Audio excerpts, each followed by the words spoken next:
Break के बाद उपचुनाव को लेकर इस वक्त की सबसे बड़ी खबर आपको बता रहे हैं। भाजपा ने तीनों सीटों के उम्मीदवारों का ऐलान कर दिया है। इस वक्त की बड़ी खबर, भाजपा ने तीनों सीटों के लिए उम्मीदवारों का ऐलान कर दिया है। नाम तय हो चुके हैं। राजसमंद से दीप्ति माहेश्वरी उम्मीदवार होंगी, तो वहीं साड़ा से रतनलाल जाट उम्मीदवार होंगे। ये बड़ी खबर आपको बता रहे हैं। वहीं सुजानगढ़ से खेमाराम मेघवाल को टिकट दिया गया है। बड़ी खबर आपको बता रहे हैं। अब भाजपा ने तीनों सीटों के उम्मीदवारों का ऐलान कर दिया। और ऐश्वर्य मेरे साथ जुड़ चुके हैं ताजा अपडेट के साथ। ऐश्वर्य, देखिए इस वक्त की बड़ी खबर, भाजपा ने तीनों सीटों के उम्मीदवारों का ऐलान कर दिया है। लगता है कि भाजपा पूरी तरह से तैयार है। देखिए, सबसे बड़ी बात यह है कि आखिरकार इंतजार खत्म हुआ और जो नाम फर्स्ट इंडिया न्यूज पहले ही कहता आया था उन्हीं नामों पर मुहर लगाई है।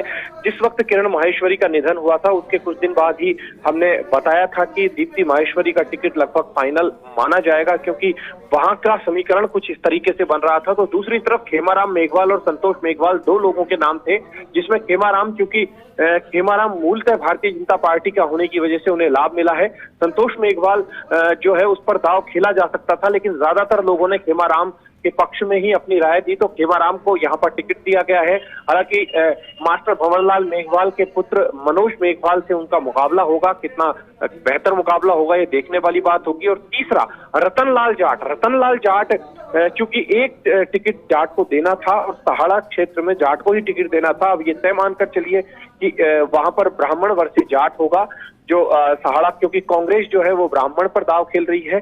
तो दूसरी तरफ यहाँ पर अब राजसमंद की जो सीट है ये पारंपरिक भारतीय जनता पार्टी की सीट है।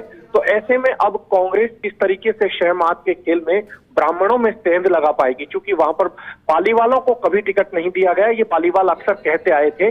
तो वहां कितना सेंध कांग्रेस लगा पाती है। तो दूसरी तरफ गुर्जरों को लेकर भारतीय जनता पार्टी आश्वस्त है, तो गुर्जरों में कितना सेंध भारतीय जनता पार्टी लगा पाती है ये देखने वाली बात होगी। लेकिन यहाँ इन तीनों के नामों की अगर हम बात करें, तो तफसील से अगर बात करें तो कई तरीके के नाम सामने आए। सहाड़ा में रतनलाल जाट से पहले पीतलिया का नाम चला, लादूराम पीतलिया है, जो पिछली बार पूरे समीकरण गड़बड़ा दिए थे और उस वक्त अच्छे खासे वोट मिले थे जब वो निर्दलीय चुनाव लड़े।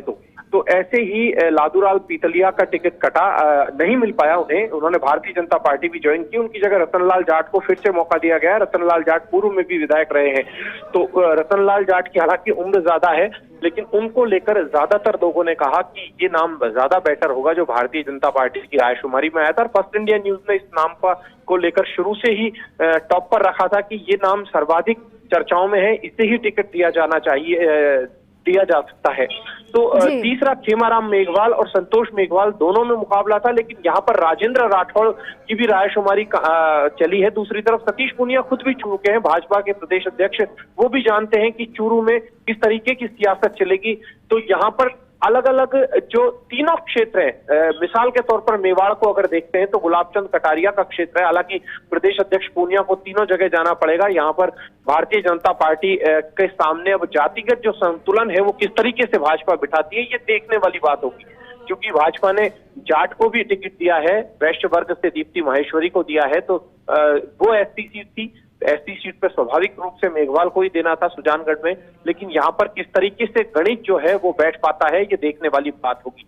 क्योंकि मुख्यमंत्री अशोक गहलोत ने पिछले दिनों विधानसभा में ईडब्ल्यूएस को लेकर जो घोषणा की थी, उसको लेकर भारतीय जनता पार्टी भी उसको तोड़ ढूंढने की कोशिश कर रही है, किन मुद्दों पर अब कांग्रेस को घेरा जाए। तो दूसरी तरफ जाटों को भी, जाटों के अलावा गुर्जरों की बात करते हैं तो गुर्जरों को भी साधने की पूरी तरीके से कोशिश की जा रही है। भाजपा चाहती है कि गुर्जरों में भी ज्यादा से ज्यादा सेंध लगाई जाए। जी ऐशो, देखिए कहीं ना कहीं भाजपा ने टिकटों के बंटवारे में, नामों के ऐलान में जातीय समीकरण को साधने की पूरी कोशिश की है, पूरी तरह से सोच विचार कर नामों का ऐलान किया है। लेकिन सबसे हॉट सीट अगर मैं मान लूं किरण माहेश्वरी, चूंकि वहीं पर भाजपा की विधायक थी, और अब अगर देखा जाए उनकी बेटी को टिकट देना कहीं ना कहीं ये दर्शाता है कि भाजपा उसी पॉपुलैरिटी को भुनाने की कोशिश कर रही है।